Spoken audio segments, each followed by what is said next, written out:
محترم مسلمانان ورونو کو څوک دا وظیفه شروع کړي الله پاک به د انسان تمام ګناهونه معاف کړي. الله پاک به د انسان د غیبو نه امداد وکړي. الله پاک به انسان له هغه څه ورکړي چې د انسان په مزغو کې محترمو دا چلیږي. او کله چې محترمو د جنگ ماحول ګرم وي او په هر یو ملک باندې جنگ وي یا په یو ملک باندې جنگ وي، نو په هغه دوران کې هم دا وظیفه ډیره زیاته بهترینه، ډیره زیاته کارآمد ده. محترمو د دشمن د ختمولو دپاره ډیره زیاته ناشنا وظیفه ده. د دویمه سپارې محترمو یو آیات د ډیر زیات بهترین او ډیر زیات اعلی. کله چې محترم مسلمانان دا وظیفه کوي، الله پاک به په دوی باندې مالداري راولي. الله پاک به د دوی نه یره ختم کړي. الله پاک به له دشمن باندې بری ورکړي.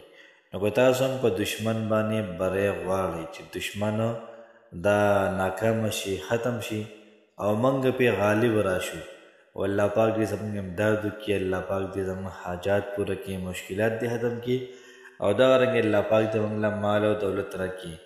نو همدا وظیفه هم نن شروع کړئ. بسم الله الرحمن الرحیم. شروع کوم د ډیر زیات بخښونکي او د ډیر زیات مهربانه رب په نوم باندې. امید دربه کوم چې تاسو ټول به ټیک ټاک یې. الله پاک مو خوشحاله اباد ساته. محترم مسلمانانو خویندو ورونو، نن چې کومه زموږ وظیفه ده ډیره زیاته بهترینه، ډیره زیاته عظیم شانه وظیفه ده. په دې وظیفه کې موږ الله پاک ته وایو چې زموږ ربه زموږ نه کوم زیاتی شوی دی، دغه زیاتی دا زموږ نه معاف کړه. دغه زیاتی د هغې موږ ته توبه وباسو. زموږ ربه دغه زیاتی دا ختم کړه. یا زموږ ربه زموږ خپې دا مضبوطې کړه. چېرته کې هم زموږ مقابله راځي کافرانو سره، چېرته هم زموږ مقابله راځي بېدینه خلکو سره، هلته کې زموږ امداد وکړه، هلته کې موږ له فتح راکړه. دا وظیفه محترمو ډېره زیاته د برکت او ډېره زیاته بهترینه وظیفه ده. د سورت آل عمران وظیفه ده او ډېره زیاته ناشنا ده. دقه شانتې آیت په دویمه سپاره کې هم دا محترمو شته دی. یاد ساتئ محترمو، له چا کو څه حاجات وي او دغه حاجات یې پوره کېږي نه، دا وظیفه دې وکړي، حاجات به یې لازماً پوره کېږي. که څوک محترمو داسې وي چې مشکل کې وي، نو د مشکل د ټایم وظیفه دا یوه ده. کوشش وکړئ دا وظیفه وکړئ، الله پاک به ستاسو مشکل دا به ختم کړي. دغرنګې که څوک کافرانو سره مخامخ وي او هغه سره جنګېږي، نو دا وظیفه دې وکړي، الله پاک به له تمام مسایل دا به ختم کړي او په دشمن باندې محترمو غالب راولي او یره به ترې دا ختمه شي.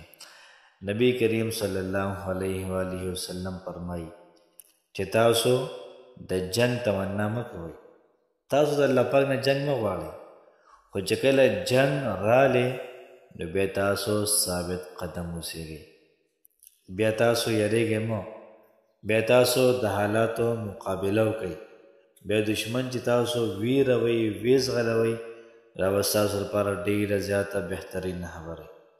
محترم وظیفه داسې ده: ربنا اغفر لنا ذنوبنا وإسرافنا في أمرنا وثبت أقدامنا وانصرنا على القوم الكافرين. ریګه محترم ربنا اغفر لنا، نو چې په ربنا باندې دعا وشي دا لازماً قبلیږي. ابو هریره سے او عائشہ صدیقه رضی الله تعالی عنها فرمایي چې کومه دعا کې ربنا وي، دا دعا کو د هر سره پاره وي، دا به الله پاک لازماً قبلوي. ځکه ما وی چې ستاسو به دا کار هم کېږي، دا هم کېږي، دا هم کېږي، هر څه به کېږي. ولې؟ چې بلې کې ربنا دی. ربنا یا رب زمونږ اغفر لنا، بخښنه وکړې موږ ته، ذنوبنا زمونږ د ګناهونو. نو په دې کې د استغفار چې څومره فواید شو، نو په دې یو ټکي کې محترمو د استغفار تمام فواید دا راغلل. که دولت غواړې، که کور غواړې، که بخښنه غواړې، دغرنګې حاجت پوره کول غواړې، مشکل ختمول غواړې، نو استغفار کې محترم هر څه راغلل. اغفر لنا ذنوبنا، زمونږ ګناهونه معاف کړه، و اسرافنا، زمونږ زیاتي معاف کړه. چې کله یو انسان د ګناه معاف شي، زیاتي مو ته معاف شي او سم دم مسلمان شي، د فرشتو مثال شي، لازماً به الله پاک سوال قبلوي. وثبت اقدامنا او زمون قدمونه مضبوط کا وانصرنا زمون امدادو کې علی القوم الکافرین په قوم کافرانو باندې. محترم مسلمانانو ورونو د جنگ تمنا کول نه ده پکار، خو چې کله بیا جنگ راشي نو بیا تیښته نه ده پکار. یاد ساتئ چې امن غوښتل ده پکار دی، ځکه په کوم قوم باندې جنگ تیر شوی دی د هغوی نه تپوس وکړئ په هغوی څه حالات دي. د چا مور نشته، جنگ کې شهیده شوی، د چا پلار نشته، د چا بچي نشته پکې، د چا پکې ښځه وفات شوې، د چا پکې کورونه نیست او نابود شوي دي، دغه رنګ د چا پټې پکې ختم شوي دي، هېڅ څه پته نه لګي. د الله پاک نه د عافیت سوال کوئ، الله پاک نه د جنگ سوال مه کوئ. یا الله پاکه دشمن په خپله توره باندې وویې موږ ته خلاص کړي. دا اسانه دعا ده. الله پاک هم خوشحاله آباد ساته.